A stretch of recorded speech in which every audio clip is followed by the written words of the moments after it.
ចិត្តញ៉ាំស៊ុបញ៉ាំសាច់អាំងដូចខ្ញុំអញ្ចឹងណាបងប្អូនគួរតែធ្វើទឹកជ្រលក់នេះម្នាក់មួយកន្លទុកទៅអានេះគឺជាទឹកជ្រលក់ស៊ុបគេរសជាតិបែបរៀងជូរជូរតិចតិចផ្អែមមកល្មមហើយហឹរប្រហើរក្នុងនឹងអញ្ចឹងទៅទឹកជ្រលក់នេះយើងធ្វើឲ្យទុកបានយូរមែនតើធ្វើម្ដងទុកបានខ្ទង់3ទៅ4ខែអីណោះហើយសម្រាប់ទឹកជ្រលក់ហ្នឹងគឺញ៉ាំបានជាមួយនឹងស៊ុបសាច់អាំងគ្រប់ប្រភេទហ្មងគ្រឿងផ្សំដំបូងដែលយើងត្រូវការគឺមានជាខ្ទឹមស4-5កាពឹសខ្មៅម្ទេសដាក់តិចច្រើនតាមចំណង់ចំណូលចិត្តបន្ទាប់មកគឺជាខ្ទឹមជ្រក់បងប្អូនអានេះគឺខ្ញុំដាក់ប្រហែល10កាពឹសហើយយើងបន្ថែមទឹកខ្ទឹមជ្រក់នឹងចំនួន5ស្លាបព្រាបាយហើយនេះគឺជាតាហ៊ូកែវបងប្អូននេះគឺខ្ញុំដួសចេញពីកែវហើយតាហ៊ូកែវនឹងគឺខ្ញុំដាក់ចំនួន2ស្លាបព្រាបាយពេញហ្មងហើយគ្រឿងបន្ទាប់មកទៀតនឹងគឺខ្ញុំបន្ថែមប៊ីចេងកន្លះស្លាបព្រាកាហ្វេជាមួយនឹងស្ករ2ស្លាបព្រាបាយដែរអានេះគឺមានគ្រឿងផ្សេងទៀតដែរបងប្អូនប៉ុន្តែដោយសារម៉ាស៊ីនក្លុករបស់ខ្ញុំនឹងវារាងតូចចឹងហើយខ្ញុំក្លុកគ្រឿងដែលសំខាន់មុនគ្រឿងផ្សេងទៀតយើងគ្រាន់តែកូរច្បល់ធម្មតាទៅគឺវាចូលជាតិសព្វល្អហើយអីដែលសំខាន់ខ្ទឹមសខ្ទឹមជ្រក់ជាមួយនឹងម្ទេសនឹងហើយនឹងតាហ៊ូបងប្អូនកិនវាឲ្យចូលជាតិសព្វល្អម៉ត់អញ្ចឹងមកដើម្បីកុំឲ្យយើងញ៉ាំទៅវារាងដុំ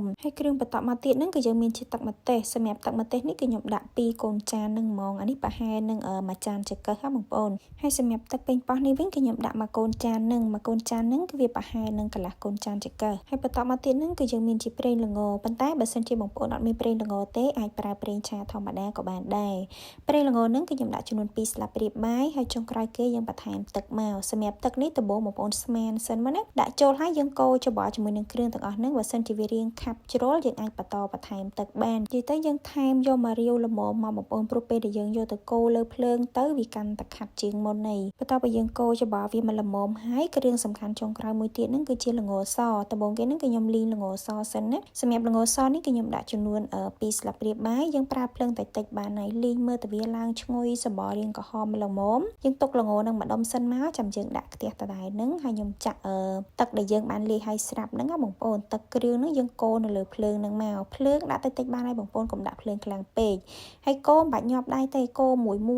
អញ្ចឹងណាមើលតែវាឡើងពុះយើងបន្តកូរទៀតអានេះមិនមែនពុះភ្លាមយើងបិទភ្លើងលើកដាក់ចុះភ្លាមទេណាបងប្អូនទុកឲ្យវាពុះនៅលើភ្លើងនឹងប្រហែលជាខ្ទង់4ទៅ5នាទីទៅប៉ុន្តែយើងប្រើភ្លើងតិចដដែលអានេះបើសិនជាវាពុះភ្លាមយើងលើកដាក់ចុះភ្លាមរសជាតិរបស់វានឹងអត់ងុំឆ្ងាញ់ទេហើយមួយទៀតហ្នឹងគឺវាឆាប់ខូចផងយើងបន្តកូរលើភ្លើងមួយ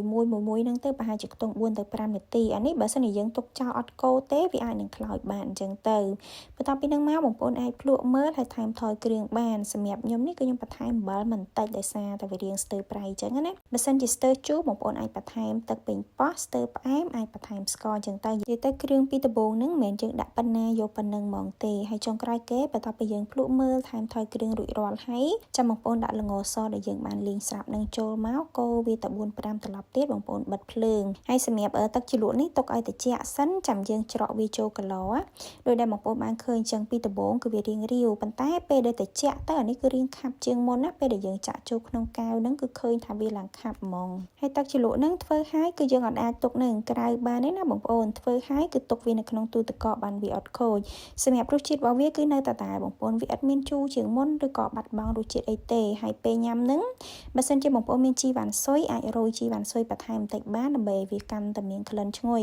ប៉ុន្តែជីវ៉ាន់ស៊ុយយើងអត់ដាក់ចូលទៅក្នុងកន្លកែវហ្នឹងទេណាហើយសម្រាប់ទឹកជ្រលក់ហ្នឹងរសជាតិរបស់វានឹងរាងជូរផ្អែមស្រាប់ហើយបងប្អូនអញ្ចឹងហើយពេលញ៉ាំយើងអត់មានត្រូវច្របាច់ក្រូចឆ្មាអីថែមទៀតទេហើយបញ្ជាក់បងប្អូនឡើងវិញបើសិនជាបងប្អូនអត់ចេះញ៉ាំហឹរទេឬក៏មានសមាជិកគ្រួសារណាដែលអត់ចេះញ៉ាំហឹរអញ្ចឹងណាមិនបាច់ចាប់ដាក់ម្ទេសកិនចូលទេចាំពេលណាដែលយើងញ៉ាំអញ្ចឹងទៅយើងអាចបន្ថែមម្ទេសតាមក្រោយបានហើយសម្រាប់ទឹកជ្រលក់នេះត្រូវជាមួយនឹងស៊ុបសាច់អាំងគោឡើងភ្នំអីគ្រប់ប្រភេទហ្មងបងប្អូនអាចសាកធ្វើបានណាធានាថាធ្វើញ៉ាំហើយគឺដឹងតែចូលចិត្តហ្មងហើយសម្រាប់វីដេអូរបស់ខ្ញុំក៏មានតែប៉ុណ្្នឹងដែរបើសិនជាបងប្អូនមានជាមតិយោបល់ឬក៏ចម្ងល់អីអាច comment បានណាអរគុណច្រើនជួបគ្នានៅវីដេអូក្រោយៗ